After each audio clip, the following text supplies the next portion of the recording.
नमस्कार, आप देख रहे हैं रफ्तार मीडिया। मैं हूं आपके साथ रक्षंदा खान। आगे आप मेरे साथ देखेंगे उत्तराखंड की तमाम छोटी बड़ी खबरें विस्तार से, लेकिन उससे पहले नजर डालते हैं इस वक्त हेडलाइंस पर। किच्चा पहुंचे सीएम पुष्कर सिंह धामी ने नागरिक अभिनंदन समारोह में लिया हिस्सा। केंद्र और राज्य सरकार की जन कल्याणकारी योजनाओं का किया बखान। कहा, अंतिम छोर पर बैठे हर शख्स को मिलेगा लाभ। उत्तराखंड में थूक जिहाद पर सीएम धामी का बड़ा बयान। का देवभूमि से मिटाएंगे थूक जिहाद का कलंक। सीएम ने कहा, सुरक्षित रहेगी पवित्र भूमि। कांग्रेस ने बताया नफरती बयान। उत्तराखंड की जेलों से कैदियों के फरार होने पर कांग्रेस ने उठाया कानून व्यवस्था पर सवाल। कहा, लॉ एंड ऑर्डर को मेंटेन करने में सरकार और पुलिस प्रशासन रहा नाकाम। उत्तराखंड में साइबर हमले का असर, अब तक बाकी कई वेबसाइट पड़ी ठप। ऑनलाइन सुरक्षा व्यवस्था को पुख्ता करने का दावा।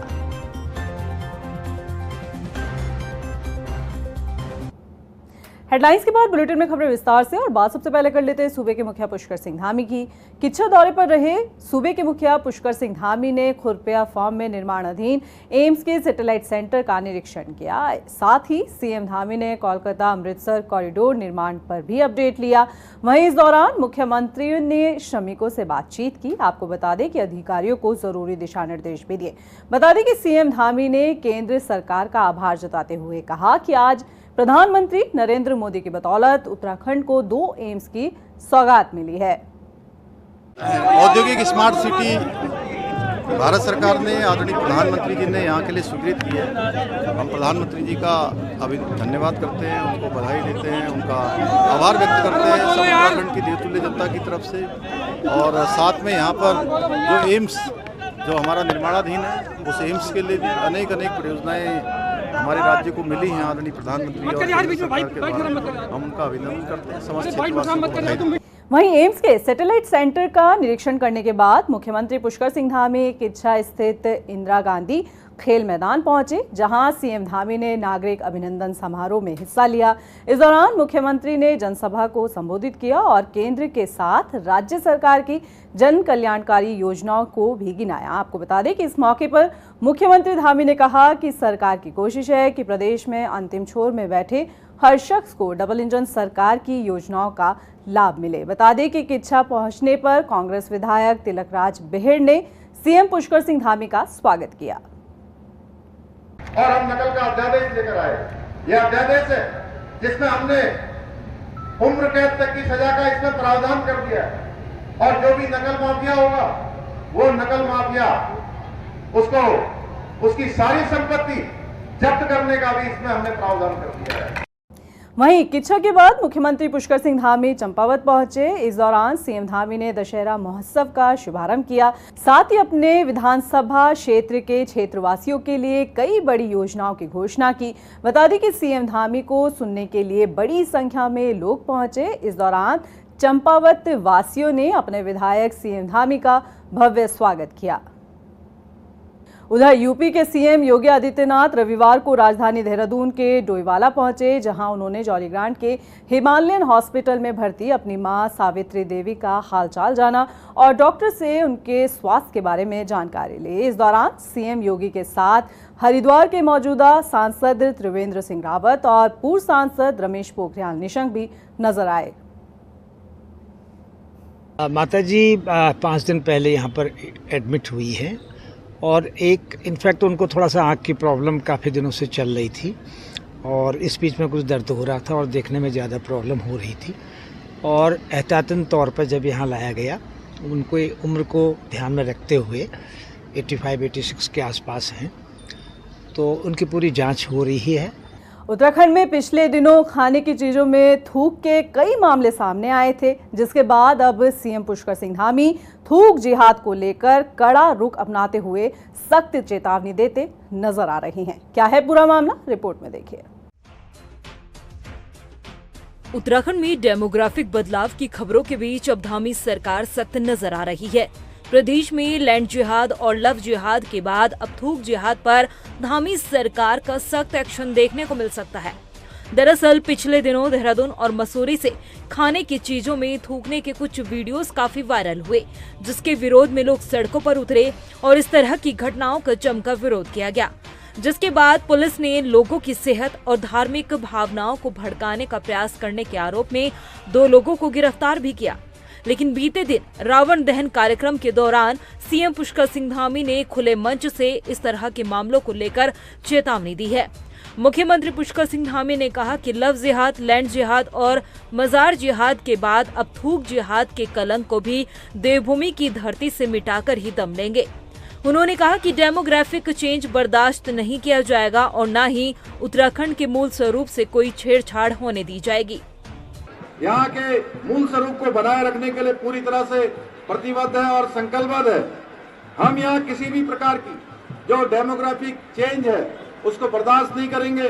साथ ही लैंड जिहाद, मजार जिहाद, लव जिहाद और अभी हाल ही में हमारे सामने आए थूक जिहाद के कलंक को भी देवभूमि की धरती से मिटाकर ही दम लेंगे।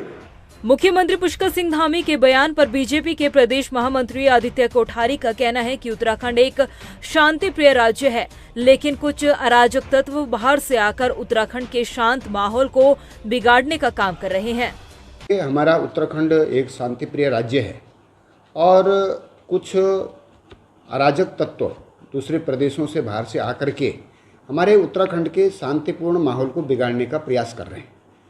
इस प्रकार की घटनाएं मसूरी में भी देखने को मिली हैं, देहरादून में भी देखने को मिली है और अभी थराली विधानसभा में भी कुछ इस प्रकार की घटनाएं अराजक तत्वों के द्वारा की गई हैं। और अभी एक नया जिहाद सुनने में मिल रहा है, रेल जिहाद। देश भर में रेल के पटरियों पर कहीं पत्थर रख के, कहीं गैस के सिलेंडर रख करके इस प्रकार के रेल की दुर्घटना को आमंत्रण देने का काम कुछ एक समुदाय विशेष के लोग कर रहे हैं। ये हमारे लिए एक अत्यंत चिंतनीय विषय है। हालांकि सीएम पुष्कर सिंह धामी के इस बयान की कांग्रेस ने निंदा की है। कांग्रेस के प्रदेश अध्यक्ष करण महारा ने कहा कि मुख्यमंत्री होने के नाते सीएम धामी को अपनी भाषा में इतनी नफरत नहीं रखनी चाहिए। उन्होंने राज्य में बिगड़ती कानून व्यवस्था को सुधारने की नसीहत दी है। कल पुष्कर सिंह धामी ने दशहरा महोत्सव में एक बात कही। उन्होंने कहा लव जिहाद, लैंड जिहाद और कई किस्म की बातें उन्होंने कही। मुझे अफसोस होता उनकी इस भाषा पे। ऐसा लगता ही नहीं कि कोई मुख्यमंत्री अपनी बात कह रहा है या कोई भाषण दे रहा है। इतनी नफरत समाज को कब हमारे मुख्यमंत्री समाज के रूप में देखेंगे और प्रदेश में और देश में रहने वाले नागरिकों को भारतीय जनता पार्टी भारत के नागरिक के रूप में देखेगी, ये समझ में नहीं आता। उत्तराखंड में लैंड जिहाद, लव जिहाद के बाद अब थूक जिहाद को लेकर धामी सरकार एक्शन मोड में है।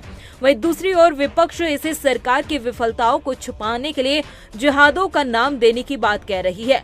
लेकिन देखना ये होगा कि प्रदेश में बढ़ रहे इन मामलों पर धामी सरकार रोकथाम कर पाएगी या नहीं। रफ्तार मीडिया के लिए देहरादून से सुशांत सिंह की रिपोर्ट। उत्तराखंड की जेलों से फरार कैदियों को लेकर कानून व्यवस्था पर अब सवाल उठ रहे हैं। पैरोल पर छोड़े गए 580 कैदियों के अभी तक सरेंडर करने का मामला शांत नहीं हुआ था कि हरिद्वार से 2 और कैदी फरार हो गए। इसके बाद अब लॉ एंड ऑर्डर सवालों के घेरे में है। ये रिपोर्ट देखिए। उत्तराखंड की जेलों से कैदी हो रहे फरार, कानून व्यवस्था पर कांग्रेस ने उठाए सवाल। लॉ एंड ऑर्डर को मेंटेन करने में सरकार और पुलिस प्रशासन रहा नाकाम। उत्तराखंड की जेलों से फरार कैदियों की वजह से लॉ एंड ऑर्डर सवालों के घेरे में है। राज्य की कानून व्यवस्था पर पहले ही सवाल उठ रहे थे, लेकिन अब जेलों से फरार कैदी पुलिस प्रशासन के लिए सिरदर्द बन चुके हैं। हैरानी की बात तो यह है कि प्रदेश भर की जेलों से कोरोना काल के दौरान पैरोल पर छोड़े गए करीब 580 कैदियों के वापस सरेंडर न करने का मामला अभी शांत भी नहीं हुआ था कि अब हरिद्वार से 2 और कैदियों के फरार होने के मामले ने तूल पकड़ लिया है। दरअसल हरिद्वार जिला कारागार में रामलीला मंचन के दौरान वानर वेश में 2 कैदी दीवार कूदकर फरार हो गए। फरार हुए कैदियों में एक हत्या के मामले में आजीवन कारावास की सजा काट रहा था, जबकि दूसरा अपहरण के मामले में विचाराधीन कैदी है। जेल से 2 कैदियों के फरार होने से प्रशासन में हड़कंप मच गया। पूरे जिले में नाकाबंदी कर पुलिस ने कैदियों की तलाश की, लेकिन कैदियों का कोई सुराग नहीं लग पाया। इस पूरे मामले में बड़ी कार्रवाई करते हुए जेलर, प्रभारी अधीक्षक समेत 6 लोगों को सस्पेंड कर दिया गया है। साथ ही एसएसपी परमेंद्र सिंह डोभाल ने फरार कैदियों की धरपकड़ के लिए 10 टीमों का भी गठन किया है। वहीं सीएम पुष्कर सिंह धामी ने खुद इस मामले का संज्ञान लेते हुए जांच के निर्देश दिए हैं। आज सुबह 6:30 बजे जिला कारागार रोशनाबाद में एक सूचना पुलिस को प्राप्त हुई थी कि 2 कैदी कल रात से फरार चल रहे हैं और इस संबंध में पुलिस के द्वारा तत्काल कार्रवाई करते हुए एसओ सडकुल तुरंत मौके पर पहुंचे। साथ में एसपी सिटी और इनकी पूरी टीम के द्वारा सीन ऑफ क्राइम का निरीक्षण किया गया। बाद में मेरे और डीएम के द्वारा भी जेल का निरीक्षण किया गया था। इसमें सीन ऑफ क्राइम को प्रिजर्व करने के साथ साथ जो भी इसमें उनके द्वारा इक्विपमेंट यूज़ किए गए, खासकर जो इसमें सीढ़ी का प्रयोग किया गया था और पाइप वगैरह का था, उसे तत्काल प्रिजर्व किया गया और सभी संभावनाओं को तलाशते हुए इसमें इन दोनों कैदियों के वेयर अबाउट्स को जाना गया और उनके लिए हमारी जो टीम है, करीब 10 टीमें हम लोगों के द्वारा अभी तक गठित की गई हैं, जो इनके वेयर अबाउट्स जितने भी हैं उसमें लगातार दबिश दे रही हैं, लगातार इसको सर्च कर रही हैं। ये जानकारी मिली है कि रामलीला का मंचन जेल के अंदर हो रहा था और बानर वेश में 2 कैदी और वो गायब हो गए, वहाँ से फरार हो गए। इस प्रकार की घटना हुई है, ये हमारे लिए खेदजनक है, लेकिन माननीय मुख्यमंत्री जी ने इसका तत्काल संज्ञान लेते हुए इस पर बहुत सख्ती की है। जो लोग वहाँ ड्यूटी में थे ऐसे कर्मचारियों को निलंबित करने का आदेश माननीय मुख्यमंत्री जी ने किया है। हरिद्वार जेल से 2 कैदियों के फरार होने का मामला सामने आते ही प्रदेश भर से फरार चल रहे अन्य बंदियों का मामला भी गर्मा गया है। कांग्रेस ने कानून व्यवस्था पर सवाल खड़े करते हुए सरकार और पुलिस प्रशासन को कटघरे में खड़ा कर दिया है। हो गई है कि 581 तो पहले आप ढूंढ नहीं पा रहे हैं, किसी अधिकारी के पास कोई जवाब नहीं है कि ये कहां फरार चल रहे हैं और अब इनामी राशि घोषित करने की बात की जा रही है इन कैदियों पर, और 2 कल हरिद्वार से भी फरार हो गए रामलीला के दौरान। तो ऐसे में ये एक झन्नाटेदार तमाचा और एक आईना है पूरी की पूरी सरकार और पूरे के पूरे प्रशासन को। जेल से फरार आरोपी कितना खतरनाक साबित हो सकता है ये कोई नहीं जानता। आपके और हमारे बीच बैठकर किस जुर्म को अंजाम दे कुछ कहा नहीं जा सकता, क्योंकि किसी भी कैदी के माथे पर ये नहीं लिखा होता कि ये जेल से फरार आरोपी है। इसलिए जरूरत है इन फरार कैदियों की गिरफ्तारी के लिए पुलिस प्रशासन को कोई ठोस कदम उठाने की। रफ्तार मीडिया के लिए देहरादून से सुशांत सिंह की रिपोर्ट। उत्तराखंड में हुए साइबर हमले को लेकर करीब 11 दिन बीत चुके हैं, लेकिन अभी तक उत्तराखंड का ऑनलाइन सिस्टम नहीं सुधर पाया, जिसका सीधा असर सरकारी कामकाज पर पड़ रहा है। हालांकि कहा यह गया है कि स्थिति कंट्रोल पर है, लेकिन साइबर हमले की पोल खुली तो हकीकत कुछ और सामने आई है। क्या है पूरी बात, ये रिपोर्ट देखिए। उत्तराखंड में 2 अक्टूबर को स्टेट डाटा सेंटर में हुए साइबर हमले के बाद ऑनलाइन सिस्टम की व्यवस्थाएं डगमगा गई है। साइबर अटैक को करीब 12 दिन बीत चुके हैं, लेकिन राज्य साइबर हमले से अभी तक पूरी तरह से नहीं उबर पाया। साइबर हमले की वजह से करीब 192 ऑनलाइन सरकारी वेबसाइट एक साथ बंद हो गई थी, लेकिन 12 दिन बीत जाने के बाद भी मुख्यमंत्री स्वरोजगार योजना, श्रम विभाग रजिस्ट्रेशन पोर्टल, निदेशक ट्रेजरी, ऑनलाइन टेंडर सहित 90 से ज्यादा ऑनलाइन वेबसाइट बंद पड़ी है। वहीं इस मामले में साइबर एक्सपर्ट्स का कहना है कि ये पहला मामला नहीं है जब सरकारी सिस्टम पर साइबर अटैक हुआ हो, लेकिन साइबर अटैक होने के दौरान सबसे पहले फायरबोल्ट को तोड़ना पड़ता है और जैसे ही इस पर अटैक होता है तो तुरंत अलार्मिंग होता है, लेकिन यहाँ ये सब देखने को नहीं मिला। हाँ, ऑब्वियस बात है, फेलियर तो है ही। अगर फेलियर नहीं होगा तो कोई आपके घर में भी चोरी नहीं कर सकता है। अगर आपके घर में सिक्योरिटी सिस्टम लगा हुआ है या घर में लोग हैं तो ऑब्वियस बात है एक चोर की हिम्मत नहीं होगी कि वहाँ घुसे। तो यहाँ जब आप कहते हैं कि आपका सिस्टम अप टू डेट है, पूरा सब कुछ साउंड तरीके से चल रहा है, everything is up and running, आप लोग रेगुलर ऑडिट्स वगैरह करते हो, तो उसके बावजूद भी जैसे एक सिस्टम बनता है ऐसे मतलब डिप्लॉयमेंट जब होती है ऐसे सर्वर्स की, कि अगर कोई भी अटैक होता है कोई भी इंट्रूजन होता है तो सबसे पहले आपको उस ऑर्गेनाइजेशन का फायरवॉल तोड़ना पड़ेगा। तो जब फायरवॉल टूटता है तो कहीं ना कहीं ऐसे सिस्टम भी बनाए गए हैं जो उसे डिटेक्ट भी कर लेते हैं। तो एट दैट मोमेंट आपको ये तो एटलीस्ट पता चलना चाहिए कि हाँ आपका सिस्टम अटैक हो चुका है, जिसको हम firewall and intrusion detection system भी कहते हैं। तो ये आपको एट दैट मोमेंट पता चलना चाहिए और उसके लिए भी प्रिवेंटिव मेजर्स होते हैं कि सिस्टम को कैसे डाउन किया जाए कैसे नेटवर्क कनेक्टिविटी से काट दिया जाए ताकि और हार्म ना हो पाए उसको। साइबर हमले के बाद अभी तक ऑनलाइन सिस्टम सही से काम नहीं कर रहा है। बैकअप के भरोसे ही फिलहाल कुछ काम शुरू किया गया, लेकिन इस बार हुए साइबर अटैक ने ऑनलाइन सुरक्षा पर सवाल खड़े किए हैं और इन सवालों के बीच अब उत्तराखंड में साइबर एक्सीलेंस सेंटर खोलने की तैयारी तेज हो गई है। करीब 35 करोड़ रुपए से बनने वाले इस सेंटर में एक अहम कड़ी डेटाबेस तैयार करने की होगी, जो हर दिन प्रदेश के सभी विभागों के सिस्टम को अपडेट कर डेटाबेस में भेजा जाएगा। बहुत टाइम से लगातार हम लोग कह रहे हैं, कई बार इसमें शासन स्तर पे भी बैठकें लगातार जो है माननीय हमारे पुलिस महानिदेशक महोदय, हमारे गृह सचिव लगातार इस पे रिव्यू कर रहे हैं। मतलब ये इसकी बात नहीं, इसके पहले मैं भी कई मीटिंगों में गया हूँ। तो हमारा साइबर सेंटर ऑफ एक्सीलेंस जो है लगभग 34 करोड़ का प्रोजेक्ट है, पूरा वो 6 मंजिल की बिल्डिंग पूरी बन रही है डाईटेक में। तो उस पर जो है पूरा डिटेल RFP और DPR भी IIT रुड़की से हमने बना दिया है। तो उसमें ये सारा जो रिसर्च एंड डेवलपमेंट होगा, जो नए टेक्नोलॉजी से जो ये साइबर क्राइम होता है, तो साइबर सेंटर ऑफ एक्सीलेंस में ये सारी चीज़ें होने वाली है। उसमें इवन साइबर सिक्योरिटी है, कई चीज़ें है उसमें। तो आगे के लिए जो है ये सब हम लोग लगातार पहले से ही इसमें कार्य कर रहे हैं, क्योंकि देखा जा रहा है जितनी IPC की केसेस हो रहे हैं, लगभग 15 से 20 हज़ार हर साल हो रहे हैं IPC, उतने ही जो है साइबर कंप्लेंट्स भी आ रहे हैं। तो इसमें हम लोग अवगत है कि हमारे लिए एक बहुत बड़ा चैलेंज है आने वाले दिनों में साइबर। तो इसमें सभी लोग जो है शासन स्तर पे और ये सब हम लोग लगे हैं कि एक साइबर सेंटर ऑफ एक्सीलेंस बनेगा, उसमें एक साइबर सिक्योरिटी का एक अलग से हम लोग विंग रखेंगे। उत्तराखंड में सरकारी ऑनलाइन सिस्टम फिलहाल लच्चर हालातों से गुजर रहा है। भले ही आगे के दावे किए जा रहे हों, सुरक्षा व्यवस्था को और मजबूत करने की बात कही जा रही हो, लेकिन फिलहाल ऑनलाइन को लेकर सिक्योरिटी पर सवाल खड़े होने लगे हैं। रफ्तार मीडिया के लिए देहरादून से हिमांशु चौहान की रिपोर्ट। दिनेशपुर में चालानी कार्यवाही के दौरान पुलिस और एक शख्स के बीच हाथापाई देखने को मिली। दरअसल दिनेशपुर में विजयदशमी के मौके पर दुर्गा विसर्जन का कार्यक्रम चल रहा था। स्थानीय लोगों का आरोप है कि इसी दौरान पुलिस ने कार्यक्रम स्थल से कुछ दूरी पर बैरिकेडिंग कर चालानी कार्यवाही शुरू की और एक ही समाज के लोगों के चालान काटे। ऐसे में नाराज लोग पुलिस कर्मियों पर कार्रवाई की मांग कर रहे हैं। आपको बता दें कि इस मामले में पुलिस की तरफ से कोई प्रतिक्रिया सामने नहीं आई है। देखिए, कल जो ये बर्बरतापूर्ण घटना हुई है, ये अभी जो घटना विस्तार से जो बताया, ये वर्मा जिनके साथ जो पीड़ित है, तो जिस तरीके से चालान की प्रक्रिया के तहत उसके साथ मारपीट किया गया, जो वीडियो में देखा जा रहा है, ये बहुत ही निंदनीय है। क्योंकि उनका कहना है कि उसके नाबालिग 2 बच्चे हैं उसके साथ और वो खुद था, और पुलिस वाले कह रहे थे कि 4 का चालान काटो।